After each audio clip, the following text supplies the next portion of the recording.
अस्सलाम वालेकुम। आज की वीडियो के अंदर तो जो हम कोशिश कर रहे हैं वो लोगों को थोड़ा सा अवेयरनेस के हवाले से कि कौन से टाइम पे आपको डॉक्टर के पास जाना चाहिए, डॉक्टर्स को किस तरह से कोविड को मरीज़ को पेश करना चाहिए। यकीन जानिए कि डॉक्टर भी इस टाइम पे उतने ही खौफज़दा हैं जितने आप हैं। उनकी भी फैमिली है, वो अपने फैमिली के हवाले से खौफज़दा रहते हैं और ये उनका भी हक है। इशू ये है कि जब पेशेंट आता है वो तैयार ही नहीं होता इस चीज़ को मानने के लिए कि उसको कोविड है। हम उसको ला के एक्सरे करवा के चेक करवाएं, दिखाएं, उसको ला के उसका पीसीआर टेस्ट करवाएं, पहले तो वो तैयार ही नहीं होता। तैयार हो भी जाता है, रिपोर्ट पॉजिटिव आती है तो भी वो डिनाइल फेज में रहता है।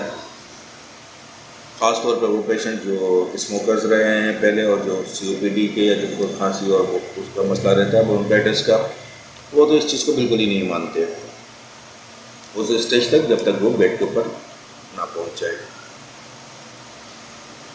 ऐसे पेशेंट्स को किस तरह से डील करना है, उनको किस तरह से उस डिनाइल फेज से निकालना है कोविड के हवाले से, उसकी जो सिंपल अप्रोच है कि आप पल्स ऑक्सीमीटर उसके जितने भी रिलेटिव हैं उनको लगाएं, उस पर उनकी सेचुरेशन उसको दिखाएं कि ये देखें 98 है, ये 99 है। ये ऑटोमेटिक मशीन है, इस पर वो थोड़ा सा ट्रस्ट करना शुरू कर देता है कि हाँ जी बेटी की मेरी 99 आ रही है, बहू की मेरी 97 आ रही है, दूसरों की सबकी 95 से ऊपर है। और बाबा जी जो है जो पेशेंट है कोविड से उनकी 80s में 85, 86, 89 या 90 पे आ रही है। तो ये वो पहला पॉइंट होता है जिस पे पेशेंट जो है वो थोड़ा सा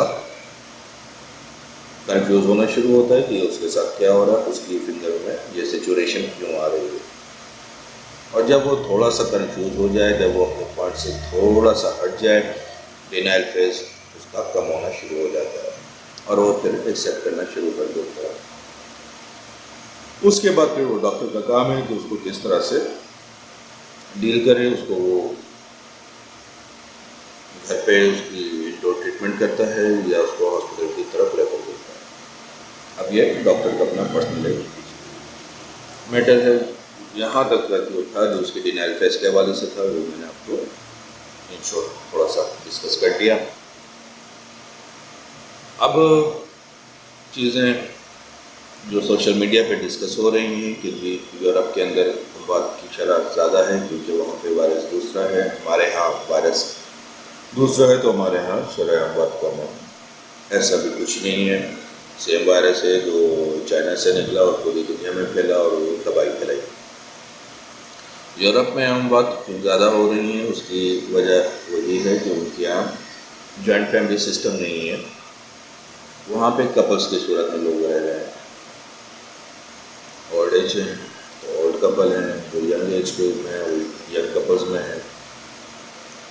अब कोविड के साथ इशू ये है कि जब कोविड का वायरस आता है तो वो घर के अंदर जितने भी अफराद हैं उनको लाजमी मुतासिर करता है। तो जिस घर के अंदर 2 अफराद जो मौजूद हैं उनके यहाँ उन अफराद की केयर करने वाला कोई नहीं है। उन्होंने अपनी नीड सारी खुद पूरी करनी है, बाज़ार उन्होंने खुद जाना है, भले से लाठी टेकते हुए जाए।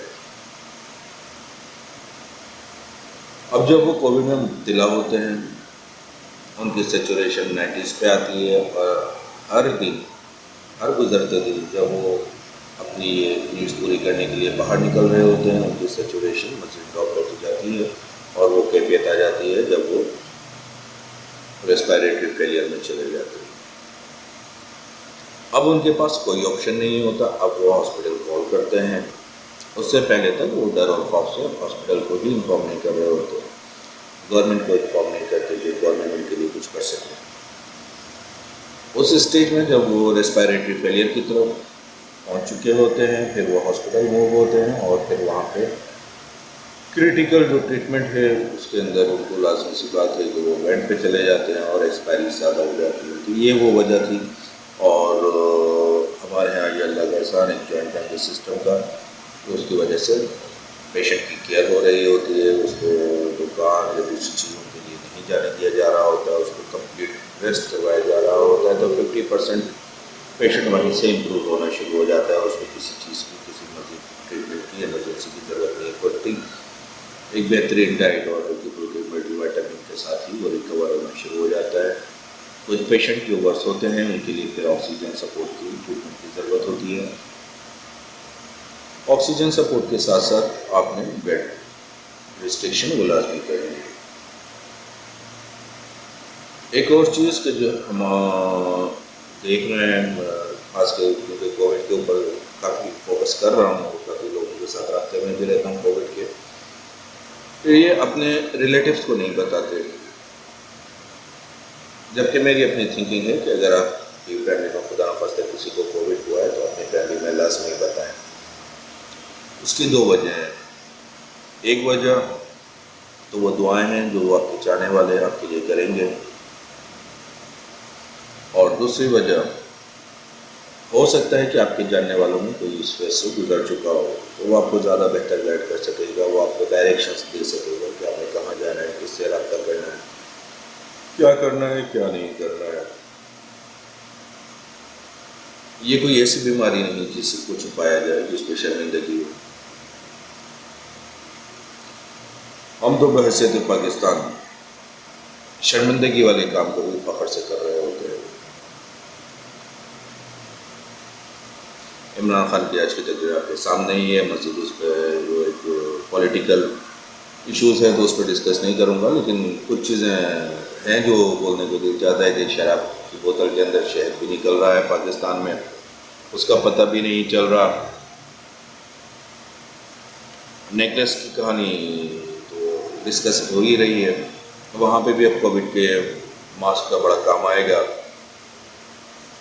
कि अगर तुर्की के सदर और उनकी अहलिया पाकिस्तान आती हैं तो लोगों को मास्क लगा के मुलाकात करने में आसानी होगी। लोग सोचते तो ज़रूर हैं, बोलता कोई नहीं। इमरान खान शायद पहले है जो ओपनली इन सारी चीज़ों को बोल रहा है और इदारों के ऊपर तनकीद भी कर रहा है।